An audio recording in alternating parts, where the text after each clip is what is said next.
Are you starting your own business but don't know where to begin? Well, you're not the only one. Trust me, 90% of people who want to start their own business don't know what's the first step to take. Today, I will give you a step-by-step guide on how you can go about launching your own business with real-life examples so that even your dad or maybe grandmother can understand where you're coming from. Hi, my name is Aditya and I'm your host for this video, and once again, welcome to our Freedom English channel. So, without much ado, let's get right into the video. Let's get started. Step 1. Of course, you need a product or a service. Now, just imagine, you make the best samosas. Your friends, they love it. Your relatives, they demand it. Even your neighborhood, they want to have a go at it. And while we are talking about neighbors, even your neighbor's dog wags its tail, smelling the amazing aroma of your samosas while you're frying them.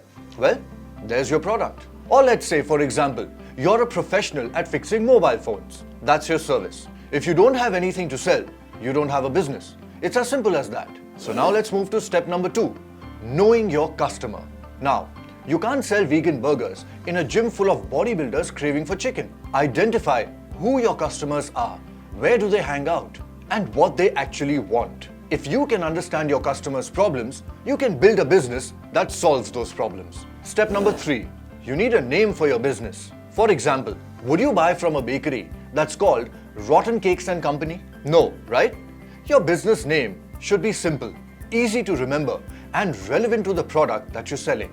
Just like Chai Point for a tea business or Ola for taxis. Keep it short, catchy, and meaningful. Step number 4, you need a legal identity for your business. For example, you can't just open a Chotu enterprise and expect to start making crores overnight. You need to register your business as a sole proprietorship, partnership, or a private company. A legal identity protects your business and helps you raise funds in the future. Step number 5, you need a bank account for your business. Now this is basic.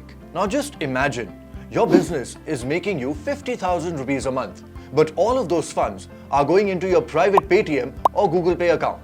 That is a disaster waiting to happen. A separate business bank account makes you look professional and helps in tracking your income and expenses separately. Step number 6, you need the required regulatory approvals. For example, again, you can't start a home pickle business and start selling them all over India without an FSSAI license. Every business has some legal requirements like GST, trade license, or food safety approvals. So a small mistake can cost you huge fines. So do your research. Step number 7, you need a logo for your business. For example, would you recognize Apple without its bitten apple logo? Or McDonald's without a golden M?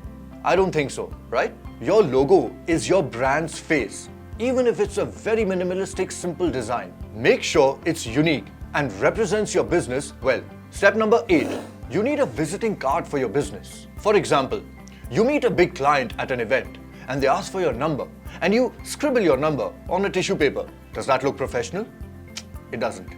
A simple visiting card makes you look serious and prepared. And guess what? It helps your network faster. Step number 9, keep personal and business finances separate. For example, don't spend your business money buying an iPhone just because you made a big sale. Always separate your personal and your business finances, or else one day you'll be wondering, where did your funds disappear? Use an accounting software, or at least maintain a separate Excel expense sheet. Step number 10, have a decent CA to guide you.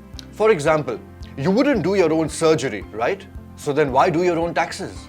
Hire a professional. A good chartered accountant helps you save your taxes, handle your business, and manage your expenses well. At the same time, a professional also helps you keep your books absolutely clean. So the outcome would be spend a little money because it would save you a fortune later. What is our takeaway from this video? In other words, the final word, this is your business launch checklist. If you found this video helpful, share this video with your other entrepreneur friends who are also trying to start their own business or who have already started with their startup and need a push to go along successfully in their journey. And if you need any more help or advice, please do write in the comments what business is it that you have started or are planning to start out. We'll do our level best to make sure we can get the right guidance to you in our next videos. Once again, if you found this video helpful or if you liked it, please do like it and share it with your friends, and also subscribe to our channel to gain access to more forthcoming helpful videos like that. And as always, until the next video,